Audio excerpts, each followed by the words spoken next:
শুভেচ্ছা অভিনন্দন জানাচ্ছি সবাইকে। আশা করি সবাই ভালো আছেন।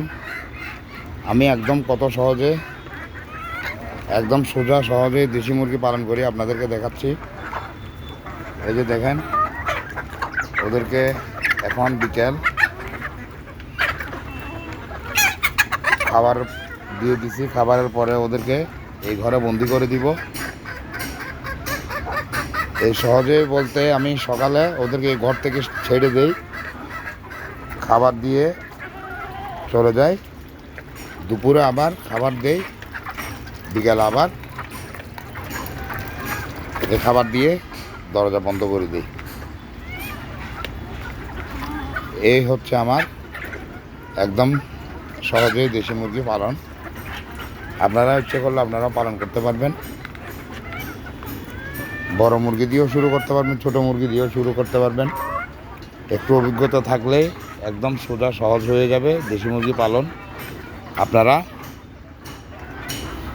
এই দেশি মুরগি পালনে একটু অভিজ্ঞতা নিতে হবে আপনাকে।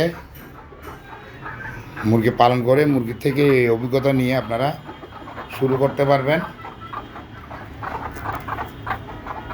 এগুলো সবগুলা ডিম পাড়ার পরে ওরা এখন অবসরে আছে। এই একটা মুরগের সাথে ওদেরকে এখন যাতে এক জায়গায় বসে থাকতে না পারে, এই মুরগটা দিয়ে ওদেরকে ব্যস্ত রাখছি। ওরা এখন এক জায়গায় বসে থাকলেই ডিম পাড়তে 2-4 দিন দেরি হয়ে যাবে।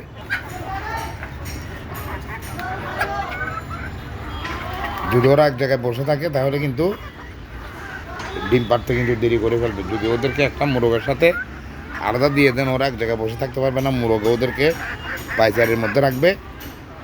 তখন দেখবেন এই একটা ওদের ডিম পাড়ে যে ওই জায়গায় বসে থাকার একটা যে অভ্যাস ছিল, ওটা আস্তে আস্তে পরিবর্তন হয়ে যাবে। তো আমি এইভাবে সহজে দেশি মুরগি পালন করি। এই যে দেখেন আমার কতগুলো দেশি মুরগি আছে, ডিমও দিচ্ছে মাশাআল্লাহ।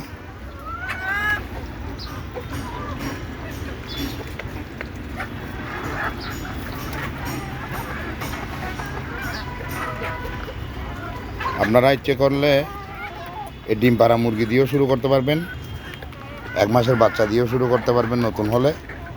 আর পুরাতন হলে তো 0 দিনের বাচ্চা থেকেও শুরু করতে পারবেন। তো ঠিক আছে, আজকের ভিডিও পর্যন্ত। আপনারা সবাই সুন্দর সুস্থ ভালো থাকবেন। আমার ইউটিউব চ্যানেলকে সাবস্ক্রাইব করবেন, ফেসবুকে ফলো দিবেন, লাইক করে দিবেন, শেয়ার করে সবাইকে দেখার সুযোগ করে দিবেন। খোদা হাফেজ, আসসালামু আলাইকুম।